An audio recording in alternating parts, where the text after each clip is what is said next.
ओम शांति। आज 15 जुलाई 2024 बाबा के महावाक्य है। मीठे बच्चे, देह अभिमान आसुरी कैरेक्टर है, उसे बदल दैवी कैरेक्टर्स धारण करो तो रावण की जेल से छूट जाएंगे। प्रश्न है, हर एक आत्मा अपने पाप कर्मों की सजा कैसे भोगती है? उससे बचने का साधन क्या है? उत्तर है, हर एक अपने पापों की सजा एक तो गर्भ जेल में भोगते हैं, दूसरा रावण की जेल में अनेक प्रकार के दुख उठाते हैं। बाबा आया है तुम बच्चों को इन जेलों से छुड़ाने।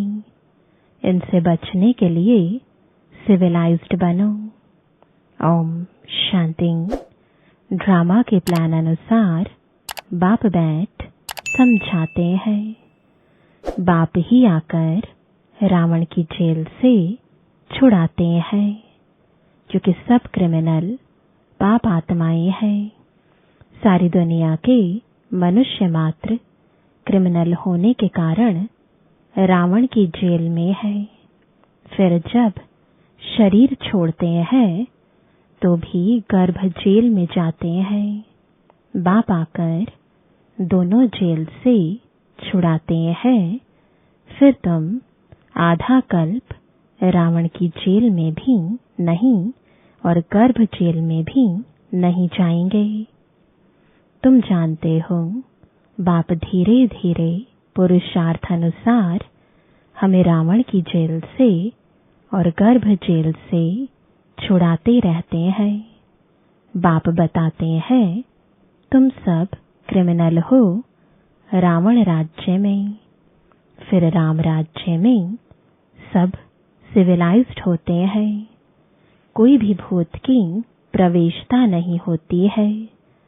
देह का अहंकार आने से ही फिर और भूतों की प्रवेशता होती है। अब तुम बच्चों को पुरुषार्थ कर देही अभिमानी बनना है। जब ऐसे यानी लक्ष्मी नारायण बन जाएंगे तब ही देवता कहलाएंगे। अभी तो तुम ब्राह्मण कहलाते हो। रावण की जेल से छुड़ाने लिए बाप आकर पढ़ाते भी हैं और जो सबके कैरेक्टर्स बिगड़े हुए हैं वह सुधारते भी हैं। आधा कल्प से कैरेक्टर्स बिगड़ते बिगड़ते बहुत बिगड़ गए हैं। इस समय है तमो प्रधान कैरेक्टर्स। दैवी और आसुरी कैरेक्टर्स में बरोबर रात दिन का फर्क है। बाप समझाते हैं, अब पुरुषार्थ कर अपना दैवी कैरेक्टर्स बनाना है, तब ही आसुरी कैरेक्टर्स से छूटते जाएंगे। आसुरी कैरेक्टर्स में देह अभिमान है नंबर 1। देही अभिमानी के कैरेक्टर्स कभी बिगड़ते नहीं हैं। सारा मदार कैरेक्टर्स पर है। देवताओं का कैरेक्टर कैसे बिगड़ता है?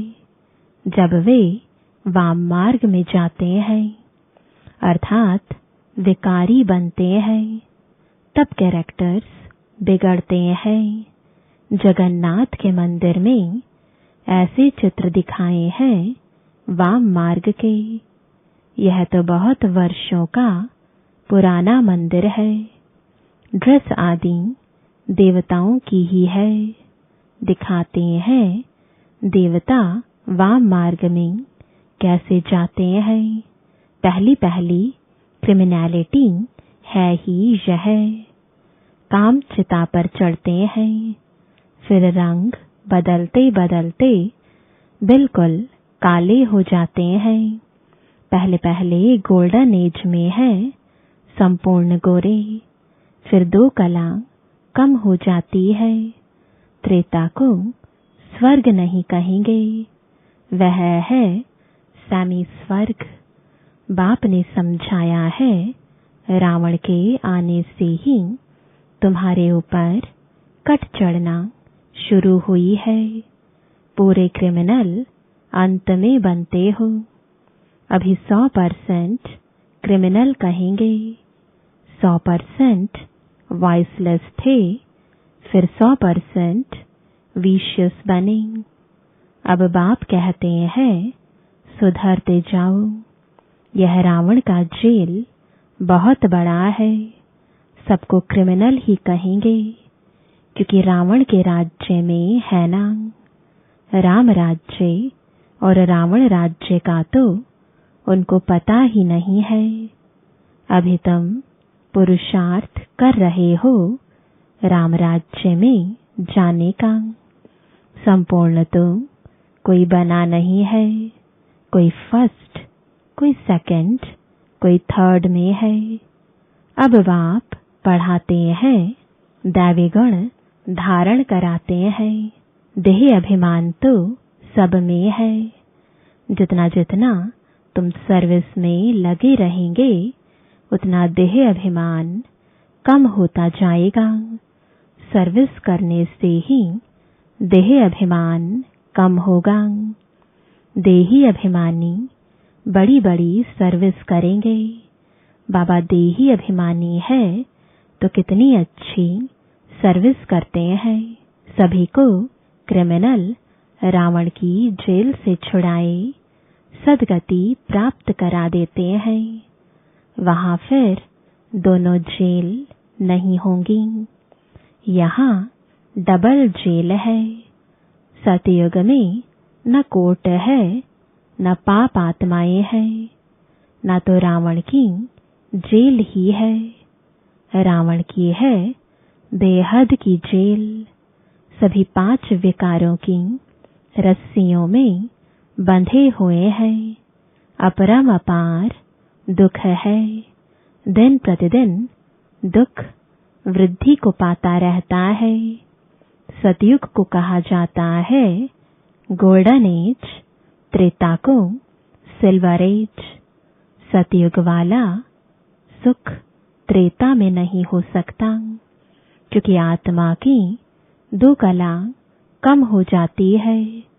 आत्मा की कला कम होने से शरीर भी ऐसे हो जाते हैं। तो यह समझना चाहिए कि बरोबर हम रावण के राज्य में देह अभिमानी बन पड़े हैं। अब बाप आया है रावण की जेल से छुड़ाने के लिए। आधा कल्प का देह अभिमान निकलने में देरी तो लगती है, बहुत मेहनत करनी पड़ती है। जल्दी में जो शरीर छोड़ गए वह फिर भी बड़े होकर आए, कुछ ज्ञान उठा सकते हैं। जितना देरी होती जाती है तो फिर पुरुषार्थ तो कर ना सकें। कोई मरे फिर आकर पुरुषार्थ करे, सो तो जब ऑर्गन्स बड़े हों, समझदार हों, तब कुछ कर भी सकें। देरी से जाने वाले तो कुछ सीख नहीं सकेंगे। जितना सीखे उतना सीखे। इसलिए मरने से पहले पुरुषार्थ करना चाहिए। जितना हो सके इस तरफ आने की कोशिश जरूर करेंगे।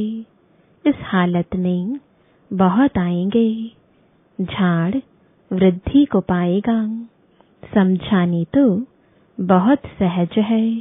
बॉम्बे में बाप का परिचय देने के लिए चांस बहुत अच्छा है।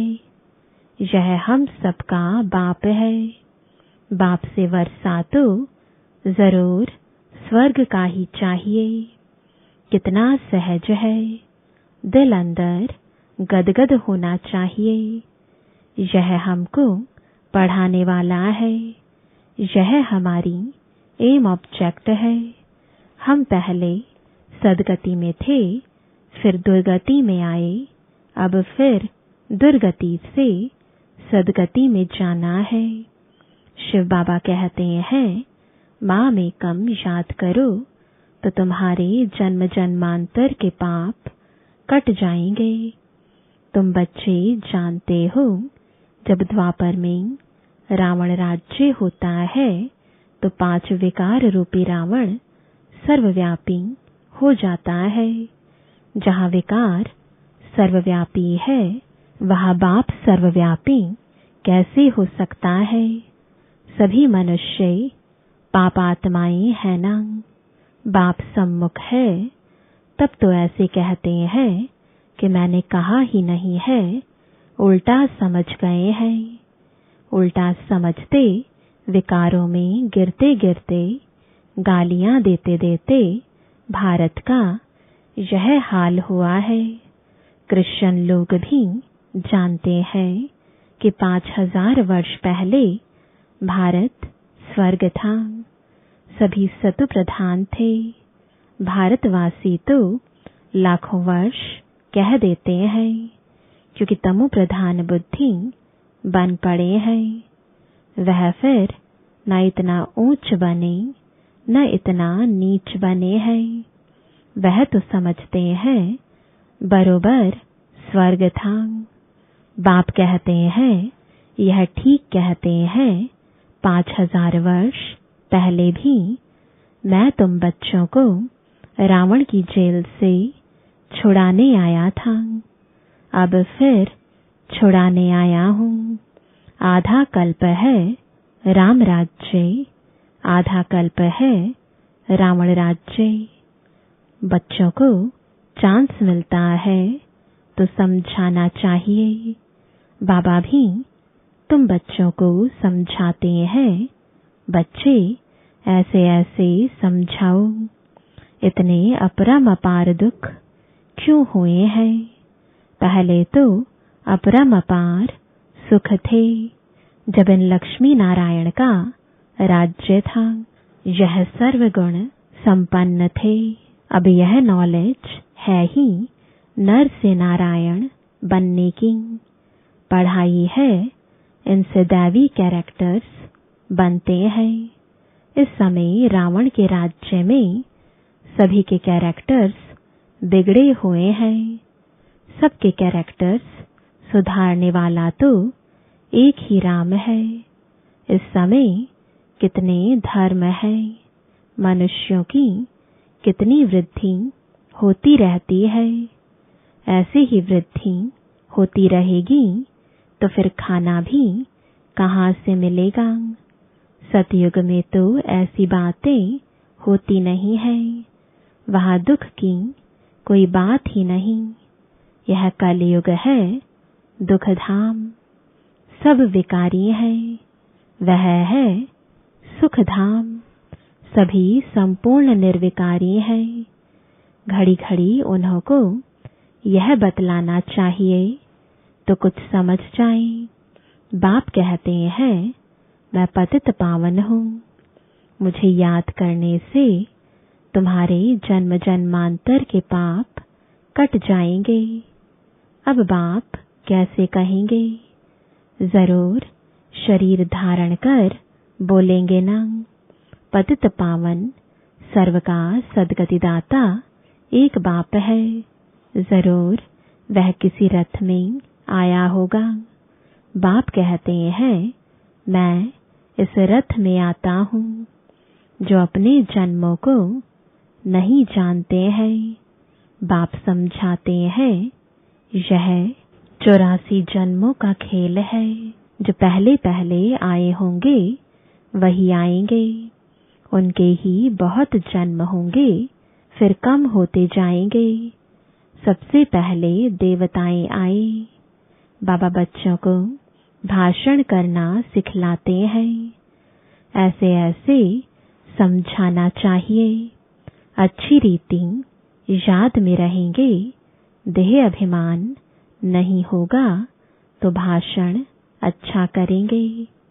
शिव बाबा देही अभिमानी है ना। कहते रहते हैं, बच्चे देही अभिमानी भव। कोई विकार ना रहे, अंदर में कोई शैतानी ना रहे। तुम्हें किसको भी दुख नहीं देना है, किसकी निंदा नहीं करनी है। तुम बच्चों को कभी भी सुनी सुनाई बातों पर विश्वास नहीं करना चाहिए। बाप से पूछो, यह ऐसे कहते हैं, क्या सत्य है? बाबा बता देंगे। नहीं तो बहुत है जो झूठी बातें बनाने में देरी नहीं करते हैं। फलाने ने तुम्हारे लिए ऐसे ऐसे कहा, सुनाकर उनको ही खाक कर देंगे। बाबा जानते हैं ऐसे बहुत होता है। उल्टी सुल्टी बातें सुनाकर दिल को खराब कर देते हैं। इसलिए कभी भी झूठी बातें सुनकर अंदर में जलना नहीं चाहिए। पूछो, फलाने ने मेरे लिए ऐसे कहा है। अंदर सफाई होनी चाहिए। कई बच्चे सुनी सुनाई बातों पर भी आपस में दुश्मनी रख देते हैं। बाप मिला है तो बाप से पूछना चाहिए ना। ब्रह्मा बाबा पर भी बहुतों को विश्वास नहीं होता है। शिव बाबा को भी भूल जाते हैं। बाप तो आए हैं सबको ऊंच बनाने, प्यार से उठाते रहते हैं। ईश्वरीय मत लेनी चाहिए। निश्चय ही नहीं होगा तो पूछेंगे ही नहीं, तो रिस्पॉन्ड भी नहीं मिलेगा। बाप जो समझाते हैं उसको धारण करना चाहिए। तुम बच्चे श्रीमत पर विश्व में शांति स्थापन करने के निमित्त बने हो। एक बाप के सिवाय और कोई की मत ऊंच ते ऊंच हो नहीं सकती। ऊंच ते ऊंच मत है ही भगवान की, जिससे मर्तबा भी कितना ऊंचा मिलता है। बाप कहते हैं, अपना कल्याण कर ऊंच पद पाओ, महारथी बनो। पढ़ेंगे ही नहीं तो क्या पद मिलेगा? यह है कल्प कल्पांतर की बात। सतयुग में दास दासियां भी नंबरवार होते हैं। बाप तो आए हैं ऊंच बनाने, परंतु पढ़ते ही नहीं है तो क्या पद पाएंगे? प्रजा में भी तो ऊंच नीच पद होते हैं ना। यह बुद्धि से समझना है। मनुष्यों को पता नहीं पड़ता है कि हम कहाँ जाते हैं, ऊपर जाते हैं या नीचे उतरते जाते हैं।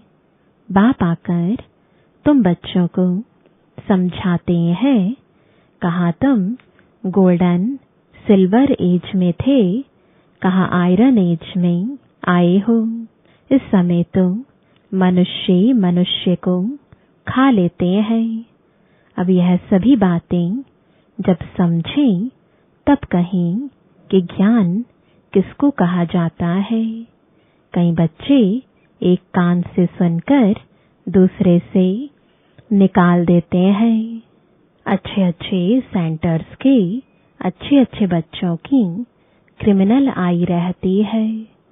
फायदा नुकसान इज्जत की परवाह थोड़ी ही रखते हैं।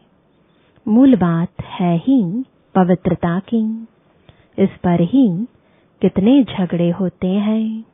बाप कहते हैं, यह काम महाशत्रु है, इन पर जीत पहनो तब ही जगत जीत बनेंगे। देवताएं संपूर्ण निर्विकारी है ना। आगे चल समझ ही जाएंगे, स्थापना हो ही जाएगी। अच्छा, मीठे मीठे सिकिलदे बच्चों प्रति माता पिता बाप दादा का याद प्यार और गुड मॉर्निंग। रूहानी बाप की रूहानी बच्चों को नमस्ते। रूहानी बच्चों की रूहानी बाप दादा को गुड मॉर्निंग और नमस्ते। धारणा के लिए मुख्य सार है, पहला, कभी भी सुनी सुनाई बातों पर विश्वास करके अपनी स्थिति खराब नहीं करनी है। अंदर में सफाई रखनी है। झूठी बातें सुनकर अंदर में जलना नहीं है। ईश्वरीय मत ले लेनी है। दूसरा, देही अभिमानी बनने का पूरा पुरुषार्थ करना है। किसी की भी निंदा नहीं करनी है। फायदा, नुकसान और इज्जत को ध्यान में रखते हुए क्रिमिनल आई को खत्म करना है। बाप जो सुनाते हैं उसे एक कान से सुनकर दूसरे से निकालना नहीं है। वरदान है, त्रिकालदर्शी की सीट पर सेट हो हर कर्म करने वाले शक्तिशाली आत्मा भव। जो बच्चे त्रिकालदर्शी की सीट पर सेट होकर हर समय हर कर्म करते हैं, वो जानते हैं कि बातें तो अनेक आनी है, होनी है।